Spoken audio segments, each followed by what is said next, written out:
یہ آخری عشرے میں آدمی جو ہے اللہ کی چوکھٹ پر ہی جا کر بیٹھ جائے، اپنے معمولات کو توڑے۔ اعتکاف کی روح یہ ہے کہ یہ جو ہمارے معمولات ہوتے ہیں، روٹین، یہ بھی غفلت پیدا کر دیتے ہیں۔ ایک عادت بن گئی، صبح اٹھتے یہ کرنا، پھر یہ کرنا، پھر دفتر جانا، پھر آنا، پھر یہ، اس کے اندر پھر وہ آدمی کوئی جاگتا ہی نہیں، ہوش میں آتا ہی نہیں۔ وہ گویا کہ ایک مدہوش سا ہے اور ایک وہ اپنا سائیکل چل رہا ہے خود بخود۔ اس سائیکل کو توڑو،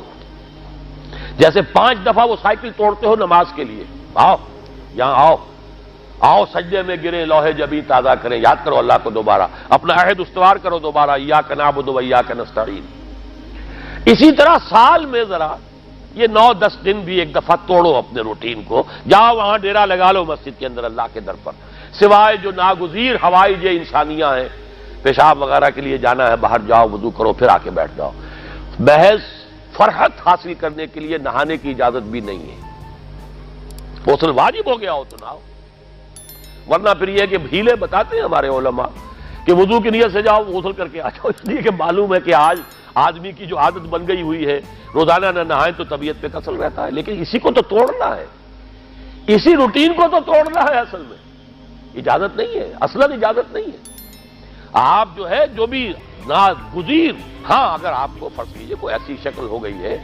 رات کو آخر سوئے تو ہے، سونے میں بدخوابی ہو گئی ہے، نہانا ہے تو جاؤ نہاؤ، ٹھیک ہے، غسل واجب ہے، نہاؤ۔ اور یہ کہ پیشاب کی بہانے کی حاجت ہے، جاؤ پوری کرو، وضو کرو، واپس آ کے بیٹھو، چاہے یہاں سو، یہاں ذکر کرو، یاد کرو، جو کرو کرو یہاں پہ، لیکن اور اس میں بھی خاموشی ہے۔ وہاں ہمارے ہاں آج کل اس کے اندر بھی بڑے لمبے لمبے چوڑے پروگرام شروع کر دیتے ہیں، لوگ بیٹھے ہیں گپ بازی کر رہے ہیں۔ میں نے خود میدان عرفات میں لوگوں کو تاش کھیلتے دیکھا ہے، تاش عرفات میں۔ میں نے سنا یہاں پر اعتکاف میں تاش کھیلے جاتے۔ آپ بالکل نوجوان چھوکرے، فضیلت سنی اعتکاف کی، ویسے بھی گھر سے بھاگنے کو جی چاہتا ہی ہے، کچھ دنوں کے لیے نکلے اس گھر سے، مسجد میں آ کے بیٹھ گئے، وہاں پہ گپے بھی ہو رہی ہے، لطیفہ بازی بھی ہو رہی ہے، تاش بھی کھیلے جاتے، یہ اعتکاف ہو رہا ہے۔ یہ اتنی ہلکی شے نہیں ہے اعتکاف، یہ تو اس عبادت کا، رمضان میں جو روح بیدار ہوتی ہے، یہ اس کا کلائمیکس ہے، بہت بڑی عبادت ہے۔ لیکن اس میں لو اللہ کے ساتھ لگی رہے، لوگوں سے نہیں، تنہائی، غور و فکر، یا قرآن پڑھو، ذکر کرو، نوافل پڑھو، یا سوچو بچ، جیسے حدیث میں آتا ہے وَأَن يَكُونَ نُطْقِي ذِكْرًا وَنَظَرِي عِبْرَةً وَسَمْتِي فِكْرًا، میرا دیکھنا ہو تو عبرت کا دیکھنا ہو کہ ہر شے سے میں سبق حاصل کروں، اور میں بات کروں تو اللہ کے ذکر پر مبنی ہو میری بات، اور میں خاموش رہوں، وَسَمْتِي فِكْرًا، غور و فکر، تفکر و اعتبار، جو حضور جا کر غار حرا میں کیا کرتے تھے، وہ اعتکاف تھا حضور کا، مکی دور کا اعتکاف، تنہا بیٹھنا۔ اور یہ روایت مجھے بعد میں معلوم ہوا کہ یہ بنو ہاشم میں یہ روایت تھی، حضور کے دادا بھی جا کر وہاں پر غار حرا میں بیٹھا کرتے تھے، یہ ان کی ایک خاندانی روایت چلی آ رہی تھی، یہ جگہ تھی، اور وہ جگہ ایسی ہے عجیب سی، اب تو خیر بڑی بڑی عمارتیں حائل ہو گئی ہیں، ورنہ میں نے جب پہلا حج کیا تھا سن 62 میں،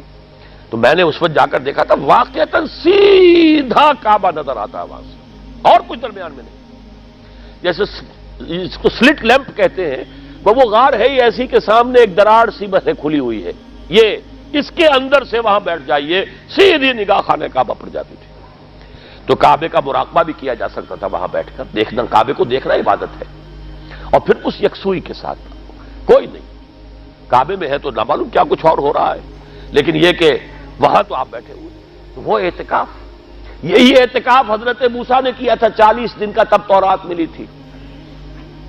یہی 40 دن کا روزہ کیا رکھا تھا، یہ اگرچہ قرآن میں مذکور نہیں ہے، حضرت موسیٰ کا تو قرآن میں مذکور ہے، حضرت عیسیٰ کا انجیل میں مذکور ہے، 40 روز کا روزہ اور اعتکاف پہاڑوں میں کیا جا کر، تب انجیل ملی، یہی اعتکاف تھا جو حضور کر رہے تھے غار حرا میں، تب قرآن، اقرأ بسم ربک الذی خلق، خلق الانسان من علق، یہ تو اس کا ایک عکس، اس کی ایک جھلک ہونی چاہیے۔ میں نے روح اعتکاف پر بھی ایک زمانے میں ایک تقریر کی تھی، میں نے دیکھا چھپی ہوئی تھی، اب پتہ نہیں کہیں اویلیبل ہے یا نہیں، ایک علیحدہ کتابچے کی شکل میں بھی تھی، ویسے عظمت سیام و قیام رمضان مبارک پر بھی میرا کتابچہ ہے، عظمت صوم، جس میں کہ پھر میں نے یہ انسان کے 2 وجود، اس کے بارے میں بھی خاصی وضاحت کے ساتھ گفتگو کی ہے، وہ بھی میرا کتابچہ ہے، شاید باہر اس پہ ہوں گے۔ تو فرمایا جب تم اعتکاف میں ہو تو ان کے ساتھ مباشرت نہیں کر سکتے۔ تلک حدود اللہ ہے، یہ اللہ کی حدود ہیں، فلا تقربوہا، ان کے قریب مت جانا۔ قرآن مجید میں حدود اللہ کے لیے یا تو آتا ہے فلا تعتدوہا، یہ اعتداء کہتے ہیں کسی حد کو کراس کر جانا، تجاوز کرنا،